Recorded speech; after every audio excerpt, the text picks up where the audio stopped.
Assalamualaikum warahmatullahi wabarakatuh.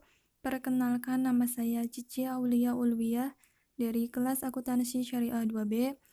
Di sini saya akan memaparkan materi mengenai prinsip-prinsip GCG yang diajukan sebagai tugas UAS mata kuliah Etika dan Tata Kelola Perusahaan. Dosen pengampu Bapak Muhammad Kos Atik MBA. Sebelum mengetahui apa saja prinsip-prinsip GCG, alangkah lebih baiknya jika kita mengetahui terlebih dahulu apa itu GCG. Good Corporate Governance atau GCG adalah prinsip tata kelola perusahaan yang baik, yang dibangun untuk menciptakan kepercayaan stakeholder terhadap perusahaan. GCG merupakan suatu sistem yang mengatur, mengendalikan, dan mengarahkan suatu perusahaan untuk menciptakan suatu tatanan bisnis yang berkualitas, sehingga dapat menguntungkan semua pihak yang terkait.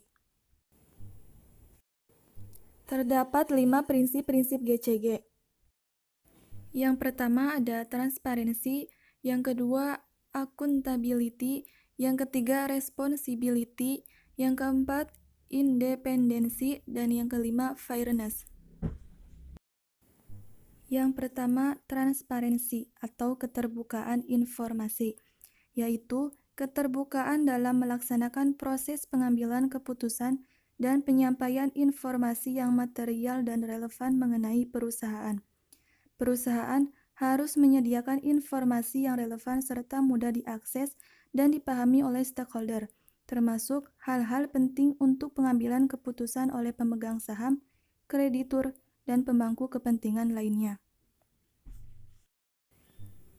Yang kedua ada accountability atau akuntabilitas, yaitu kejelasan fungsi, pelaksanaan, dan pertanggungjawaban sistem sehingga pengelolaan perusahaan terlaksana secara efektif.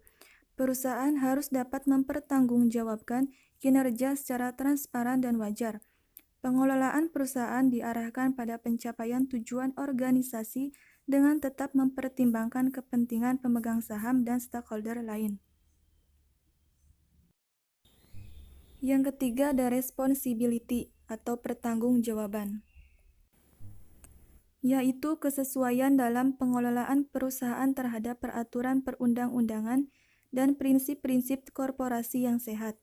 Perusahaan harus mematuhi peraturan perundang-undangan serta menjalankan tanggung jawab masyarakat dan lingkungan untuk mendukung kesinambungan usaha jangka panjang, sekaligus mendapat pengakuan sebagai good corporate citizen.